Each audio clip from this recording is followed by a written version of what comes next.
and they were the greatest people, energized, creative, communicative, and I would say that's one of the highlights of my life. I just went through that. People don't realize that Carnegie Hall has as much music of as many different kinds as it does. It's true. I mean, it's between the big hall, Isaac Stern Auditorium, the Zankel Hall, and then the Weil Recital Hall. There are many different sizes, and Zankel, the newest hall, really opens itself to music from all around the world, which also represents New York City. Now, you play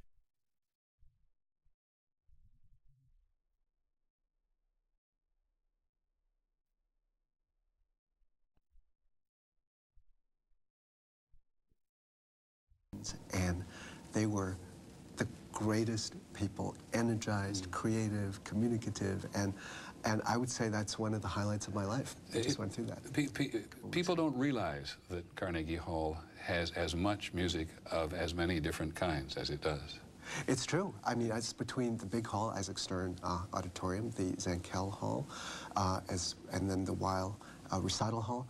There are many different sizes, and Zankel, the newest hall, really opens itself to music from all around the world, which also represents New York City. Now, you play all kinds of music.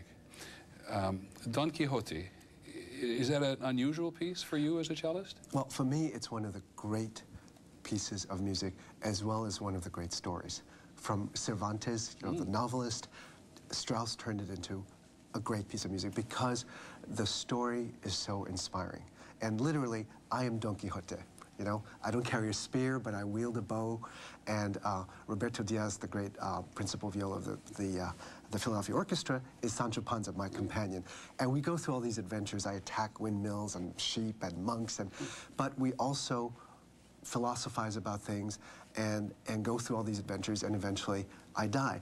It's such a human story. So I love telling it each time because it's different every time, and it's so human because we all try to do things, and people who dare to dream also get ridiculed, but we continue to dream as human beings.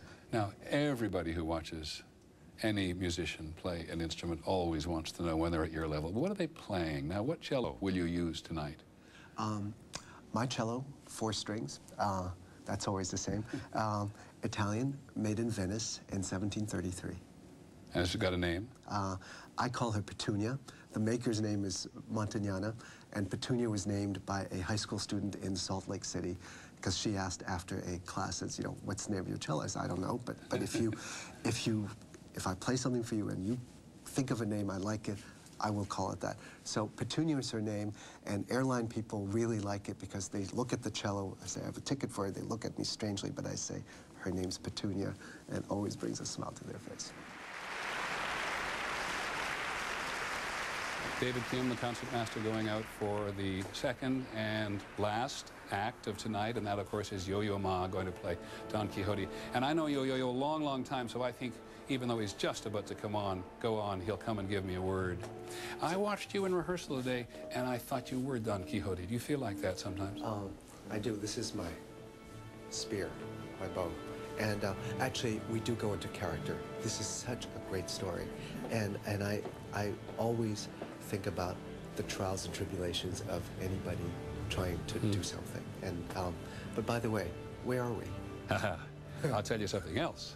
We're in Carnegie Hall, of course. Oh, okay. And I don't want to make you nervous. Okay. Happy birthday. Oh, Peter. Oh, Peter. Yo-Yo Ma. Just wait, I might make you sing it.